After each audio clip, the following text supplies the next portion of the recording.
For the past 4 months, my spouse has been tirelessly working on a critical project at Bixler Enterprises, where she serves as the main point of contact. This endeavor, crucial for the company's survival, was not her personal initiative, but one she took the lead on. If successful, it could prevent the collapse of Bixler Enterprises.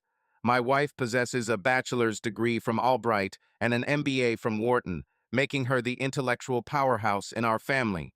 In contrast, I have been an auto mechanic for 21 years, a profession I enjoy and that provides us with a comfortable living to fund my wife's education and raise our children.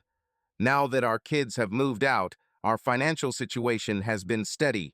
Although we may not live extravagantly, we are content. Sarah conceived 3 months post our wedding at 18 years old. For the initial years of marriage, we dwelled with my parents, as 4 of my siblings had relocated. This arrangement offered us a built-in babysitter while Sarah pursued the early years of her college education. Due to 2 pregnancies, her 4-year degree extended to 6 years. It was challenging, but she persevered. Throughout this period, I maintained employment and took on overtime whenever necessary. Upon Sarah's graduation from Wharton, we leased our own residence. She received job offers from numerous prominent firms, but they all necessitated relocation. Though not averse, Sarah wished to remain near home. Consequently, she opted for employment at Bixler Enterprises, which offered lucrative compensation and ample opportunities for advancement. Sarah proved to be a diligent and committed worker. The presentation is on Thursday at the Radisson Hotel in Philadelphia. I have scheduled a few days off work to provide assistance as required. In essence, my efforts only extended to preparing a meal upon her return home.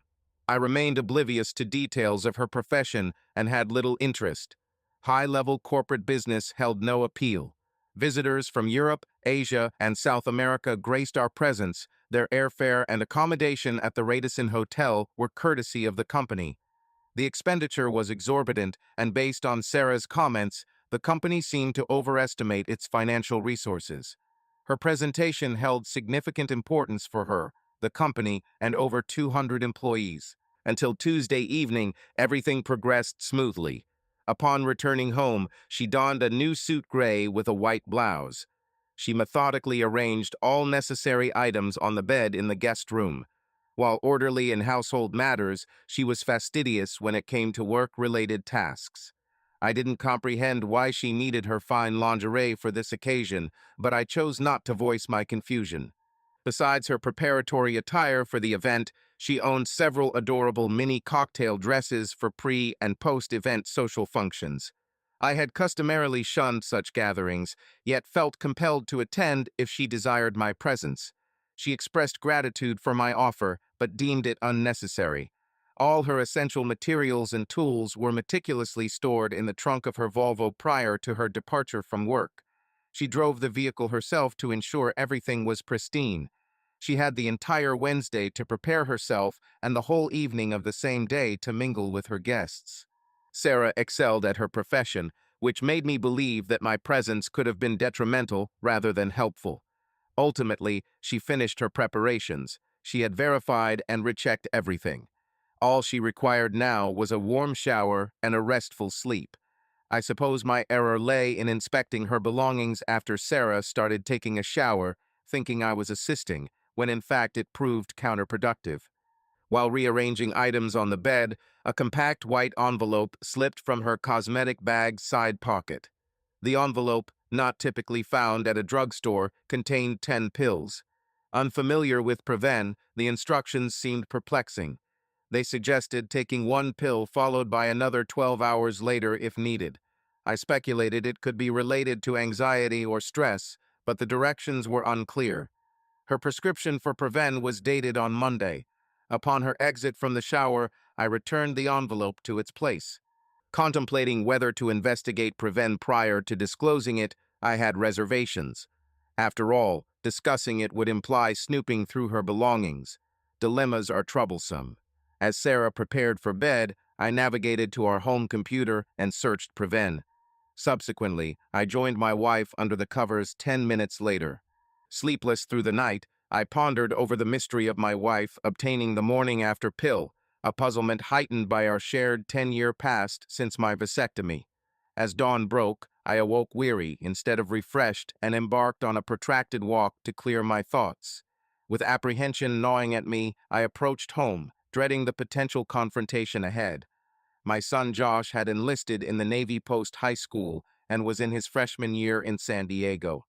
Our daughter Gloria got married to her high school sweetheart last year and recently moved to Dallas. This left just Sarah and me. The absence of our children evoked a longing, yet I eagerly anticipated sharing the golden years with my wife.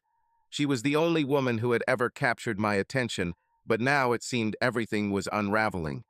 If Sarah was secretively having an affair, she managed to conceal it effectively. I had never scrutinized her emails or phone conversations. I had no reason to, nor any clue about her activities at work or afterwards. I placed complete trust in her. John, why have you vanished all of a sudden? Are you in need of eggs or something else? Not really, just coffee. I wasn't particularly chatty today. What's troubling you, dear? It's only for 3 days. You're welcome to join if you wish, but you might find yourself quite bored. No, I have no desire to go, yet I dislike leaving you alone. I get anxious when you're absent. That's very thoughtful of you, sweetheart, but it will be fine. I won't be leaving the hotel for the entire duration. Most of today, I'll be ensuring the conference room is ready, and tonight I'll have an engaging conversation with prospective clients. Tomorrow, I may not even get a chance to use the restroom. I'll return home as soon as possible on Friday. I promise a fantastic weekend awaits if you catch my drift. Yet, it's understandable that you worry. As an auto mechanic, and with a stunningly successful wife, such feelings arise occasionally. It seems like your focus on career advancement overshadows our family situation sometimes. Stop it, John. Enough already. Your profession has always earned my admiration, never prompting any critique from me. You've nurtured 2 exceptional children and supported me through college. Remember, you are an excellent partner, a dedicated father, and a reliable provider. I finished my coffee as she cleared the table. Shall I call you? No, that wouldn't be advisable. I'll switch off my cell phone and disconnect my room phone for the night to get some rest. I'll reach out whenever possible. I assisted her in loading the car. As she is with everything work-related, she was meticulous about it. It would take her 3 hours to reach the Radisson Hotel. I stood on the porch and watched her depart. I refrained from asking about the pills. The rest of the morning was spent on the porch. I can't recall ever being as worried as I am now. I felt inconsequential, almost insignificant. I felt outclassed. As a small-town resident with an average job and a thriving spouse, our dynamic was a mismatch. I should have recognized it sooner. Feeling rather unintelligent, my best attire consisted of a blue blazer and matching pants.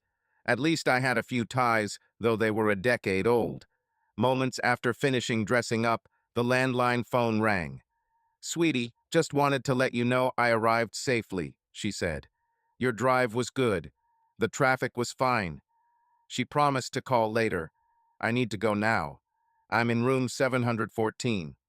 She suggested spending the night at her parents' or her brother's if I wished to contact her on her cell phone.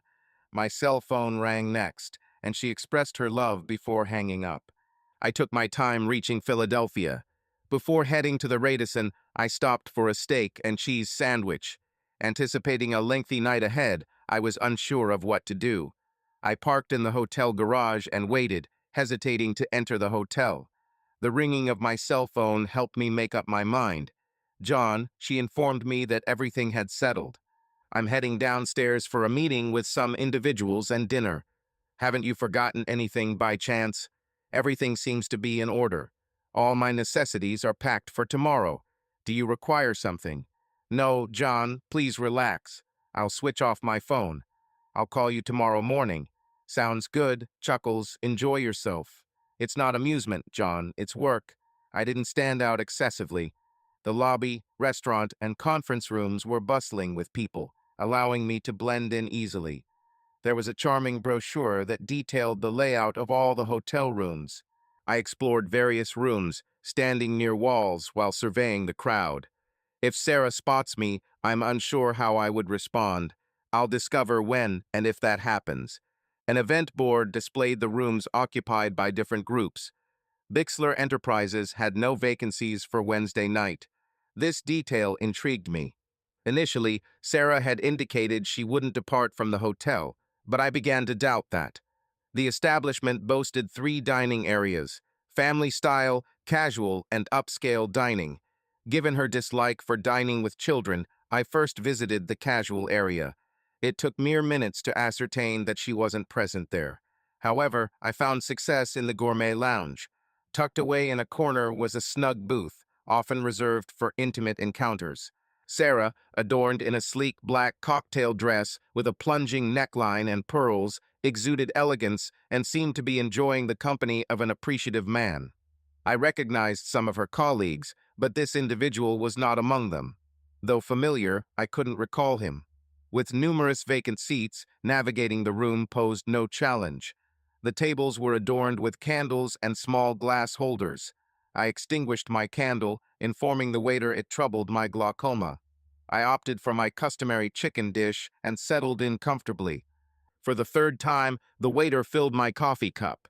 I noticed a man at a nearby table who seemed oddly familiar. Do you recognize him? Indeed, that's Malcolm Eugene Foote. He's a town meeting member and is rumored to run for Congress soon. Is that his wife with him? She certainly is attractive. However, this appears to be their first encounter. He frequently invites special women to sit at that table. I simply gave him a smile and requested the bill. Sarah had never exhibited such sensual behavior with a man before. She seemed captivated by every word he spoke, as if he were some divine figure. While they weren't engaging in any improper conduct, their interaction was neither platonic nor businesslike. As they finished their second bottle of wine, I understood why she had dressed up in that expensive lingerie. I settled into a cozy corner of the lobby to remain unnoticed. 10 minutes later, they exited the restaurant. She held his hand as they crossed the lobby and headed for the elevator. I closely monitored the elevator readouts. The fact that it halted on the 3rd floor was a positive indication. It implied she hadn't taken him to her room. However, if the elevator skipped the 7th floor, it meant she went to his room, which was concerning. To ensure my assumptions were incorrect, I waited in the lobby for an hour watching the elevator, but Sarah did not appear. Retrieving my empty luggage from the car, I approached the front desk. Despite my ability to prove our marital status, obtaining a key card was difficult. They eventually granted me one after contacting the room, but no one answered. With the key card in hand, I headed towards room 714. Initially, I remained in the dark room for over an hour without turning on the lights. It was straightforward to ensure she wouldn't return. First, I gathered all her clothes and personal items, leaving nothing behind.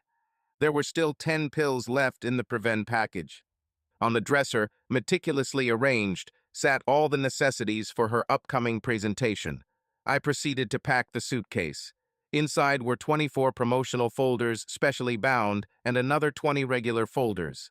Each one was carefully packed into the suitcase. A digital projector went in next, followed by a laptop. I collected her purse and cell phone left behind in the room. All she carried with her was a clutch and likely a lipstick tube. I took my time to ensure I didn't miss anything as I did, walking around the room with the same care. Once assured, I placed her car keys and my wedding ring on the dresser. The room stood empty except for those 2 items. The elevator smoothly descended towards the parking garage. I effortlessly managed 2 suitcases and found myself on the expressway heading north within 20 minutes. It was past 3 in the morning, and I had underestimated the passage of time. An hour or 2 later, my cell phone rang. The caller ID displayed the number of the Radisson Hotel. "John, where are you?" "I'll be home shortly." That was all I said. There was silence on the other end of the call. Salespeople often say that the one who speaks first loses. It felt like an eternity before she responded. "John, I apologize." She didn't inquire about anything and simply hung up.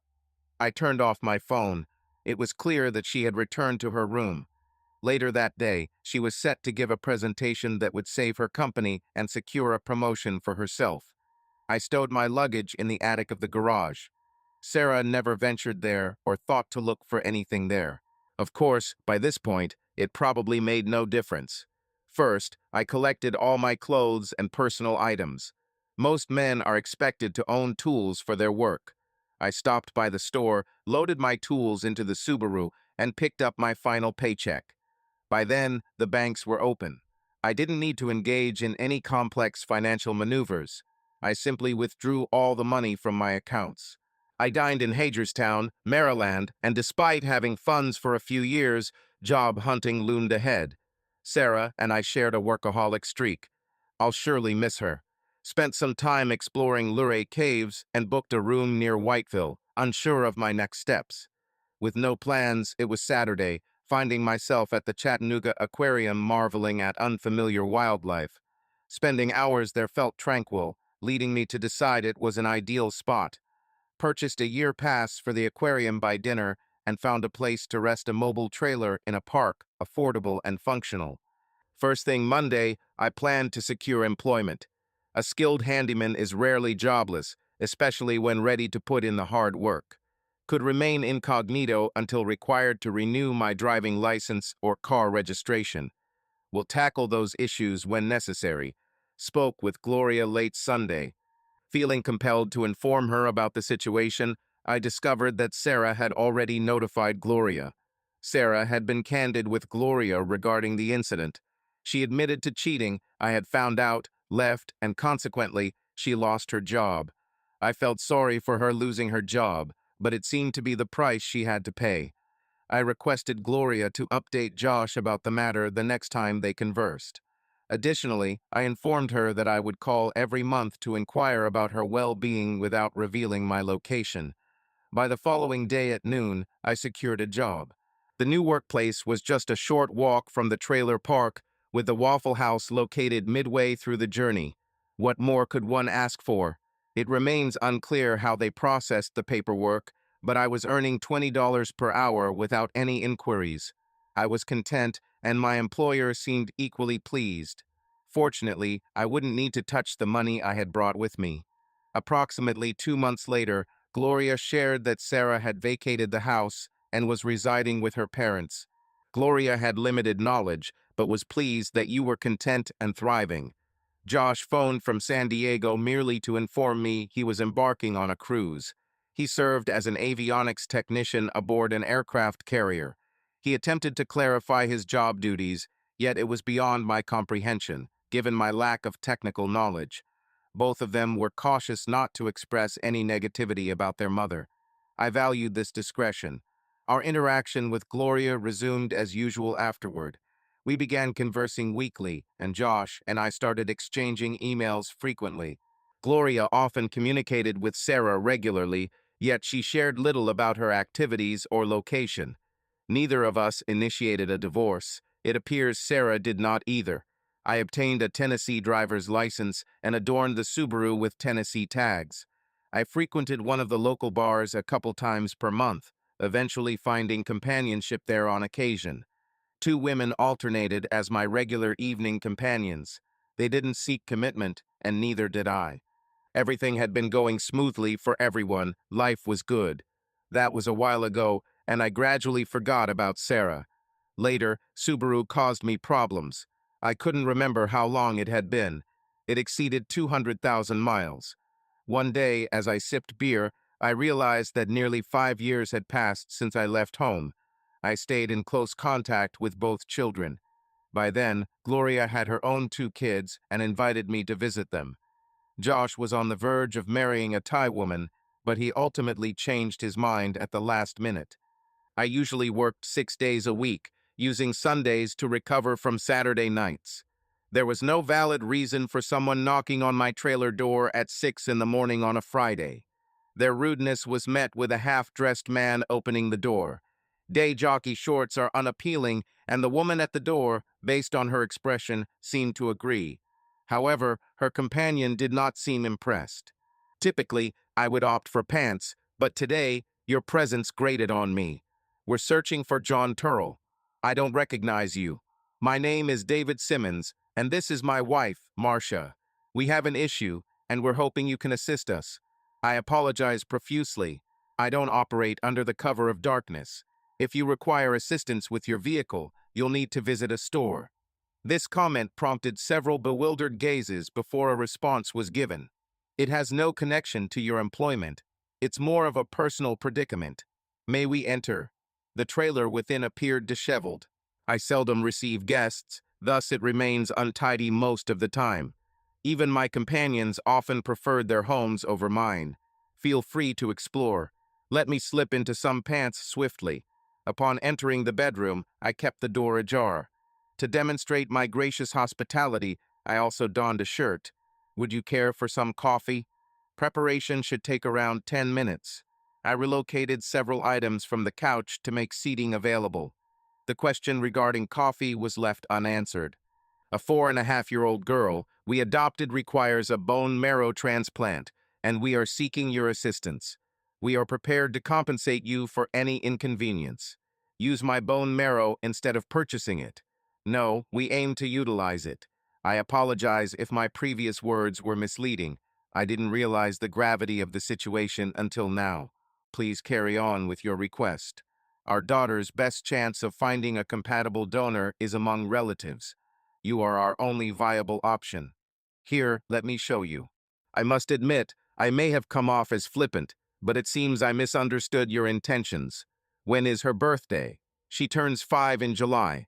Marcia Simmons spoke earnestly for the first time.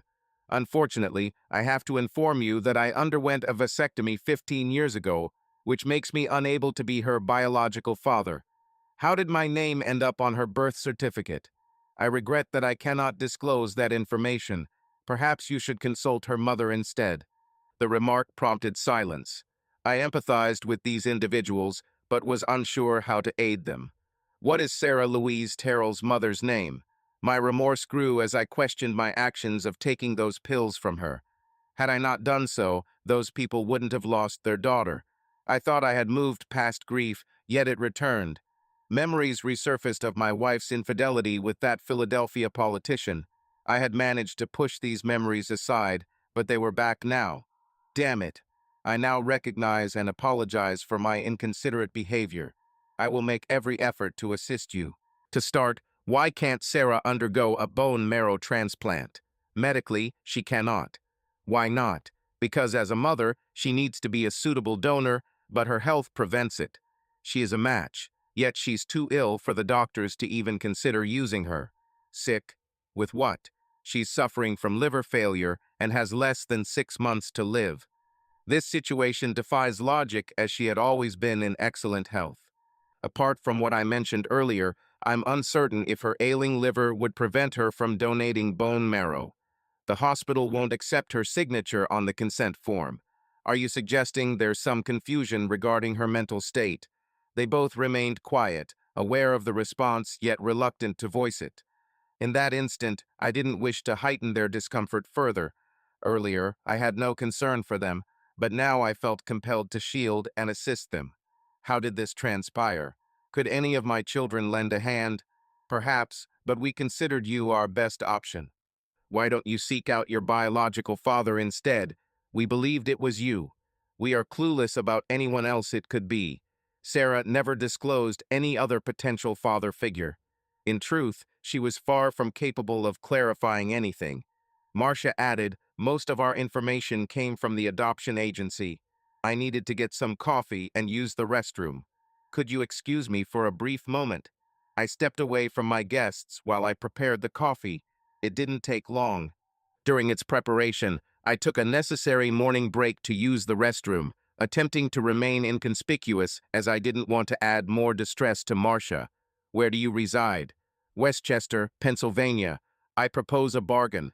If I reveal your daughter's biological father to you, you must vow to persistently chase him until you obtain what you desire. What are you discussing? Your daughter's father is a prominent Pennsylvania politician. He will likely deny any involvement and may provide you with legal documentation to halt your pursuit. If you agree to relentlessly press him for admitting paternity, you can embarrass him into undergoing a bone marrow transplant. Isn't that what you want? Yes, I understand, but how do we make it happen? I am a mechanic. I work with metal as my profession. I believe the most effective method would be to leverage television, radio, and newspapers. Politicians tend to avoid negative publicity at all costs. Do you know anyone who could assist us?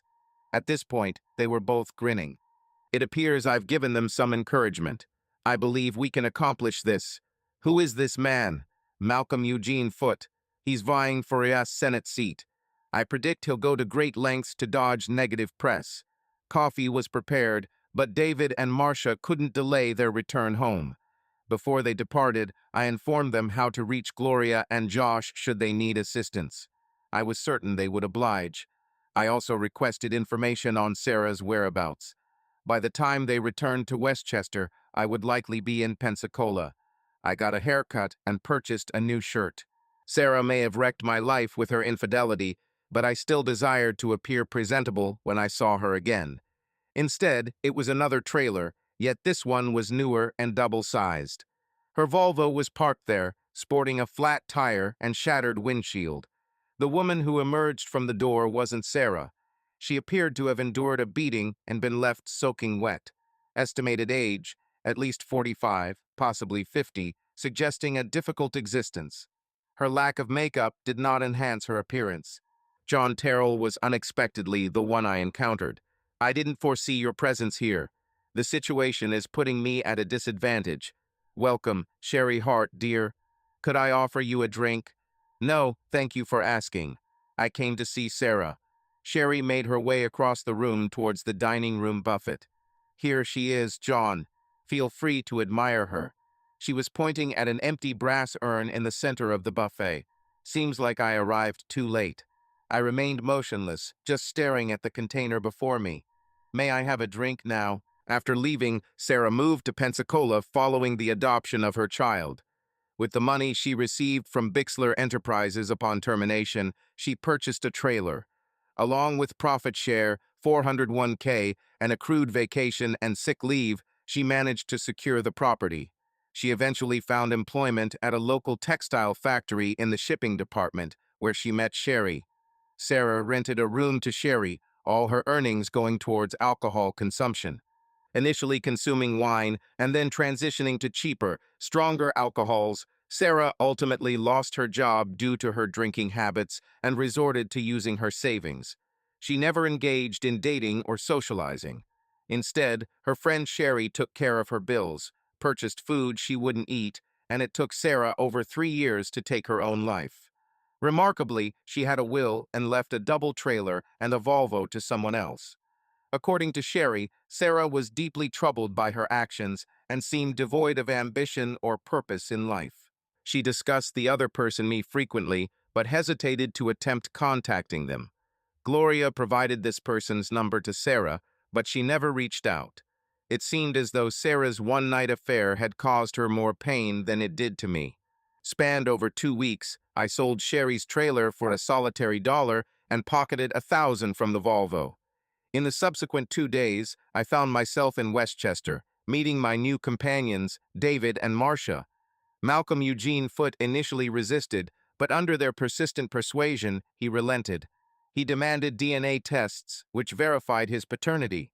To salvage his reputation, he was essentially coerced into undergoing a bone marrow transplant, which turned out to be successful. Malcolm's political career and personal life left much to be desired, leading to a rapid downfall in the polls and eventually replacing him with another candidate mere months before the election. His wife publicly filed for divorce. Currently, Sarah and I are en route to Dallas to catch up with Gloria and my grandchildren. The duration of Sarah's stay with me is uncertain, likely until I find a replacement.